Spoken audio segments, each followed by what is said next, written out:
pemirsa masih bersama kami di Hidup Sehat. Nah, kalau tadi kita membahas sedikit mengenai kesehatan mental, banyak sekali kriminalisasi terjadi di Indonesia saat ini. Seperti ayah membanting anaknya. Dan kalau misalnya kita mengetahui soal itu, Dok, ini apakah salah satu dari gangguan kejiwaan, Dok? Iya, yang namanya kekerasan, baik itu kekerasan pada diri sendiri, banyak tuh anak muda sekarang yang melakukan self-harm, cutting, hitting gitu ya, ataupun kekerasan yang dilakukan kepada orang lain, itu adalah merupakan gejala ya, bahwa kondisi kesehatan mentalnya sedang nggak baik-baik saja tuh. Dia tidak punya anger management, kemampuan untuk mengatasi konflik, masalah yang mungkin sedang dia alami saat ini.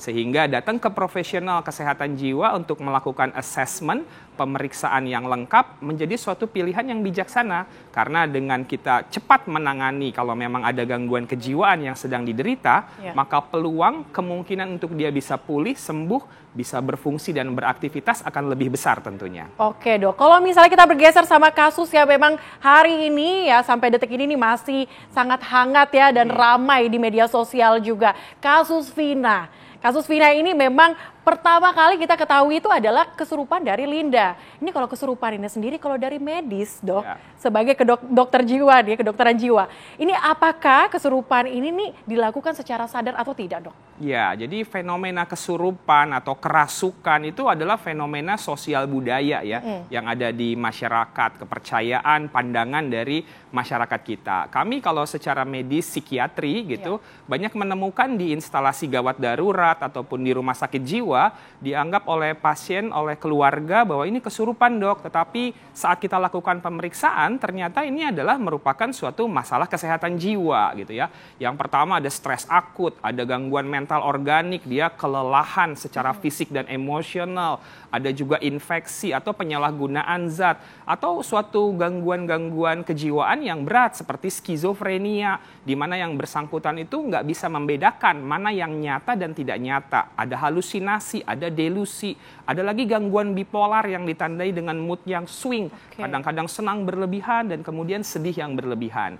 Nah, hal-hal seperti itu ada menunjukkan ada perubahan perilaku, sikap, emosi pada yang bersangkutan, sehingga ternyata itulah yang dianggap oleh masyarakat itu sebagai kesurupan, kerasukan gitu ya. Dan pendekatan yang dilakukan sesuai dengan kepercayaannya mungkin non medis terlebih dahulu. Tapi sayangnya kalau terlambat kemudian mendapatkan penanganan yang cepat dan tepat, itu menjadi lebih sulit untuk bisa ditangani. Oke, tapi Dok, kalau misalnya yang dikatakan gangguan kejiwaan itu apakah sekali doang atau berkali-kali baru bisa dikatakan ini gangguan kejiwaan kesurupan ini? Ya, jadi kalau sekali saja pun satu fenomena yang harus diperiksa secara lebih mendalam. Oh gitu ya, Dok? Benar, jadi ada yang namanya gangguan stres akut misalnya, gangguan trauma atau skizofrenia, psikotik, bipolar tadi, itu dalam satu kali pemeriksaan, satu episode istilahnya, itu kita bisa tegakkan diagnosisnya dan bisa memberikan penanganan sehingga yang bersangkutan kemudian bisa pulih dari gangguan kejiwaannya, bisa berfungsi dan beraktivitas serta produktif kembali. Oke, Dok. Dok, terakhir nih tips dari dokter, karena kita lihat saat ini kan memang kriminalisasi ini semakin banyak dan semakin marak.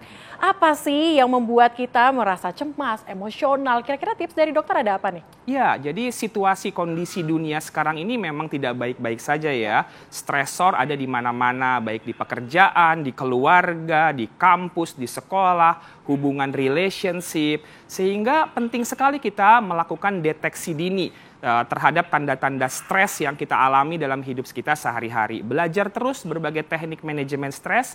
Jangan lupa juga untuk work-life balance ya Celia ya. Jadi harus tuh kita mengatur kehidupan yang seimbang. Work hard, play hard, jangan lupa istirahat gitu, sehingga kehidupan kita seimbang. Dan jangan ragu untuk datang ke profesional kesehatan jiwa ketika kita mengalami masalah dengan kesehatan mental kita. Jadi jaga kondisi mental kita, jaga kondisi kesehatan mental keluarga dan orang-orang terkasih kita. Oke, Dr. Argo, terima kasih banyak hari ini sudah bersama kami di Hidup Sehat dan memberikan kita banyak sekali tips yang menarik untuk menjaga kesehatan mental kita. Saksikan terus Hidup Sehat Senin hingga Jumat 9.30 waktu Indonesia Barat. Saya Celia Alexandra. Hidup Sehat akan kembali.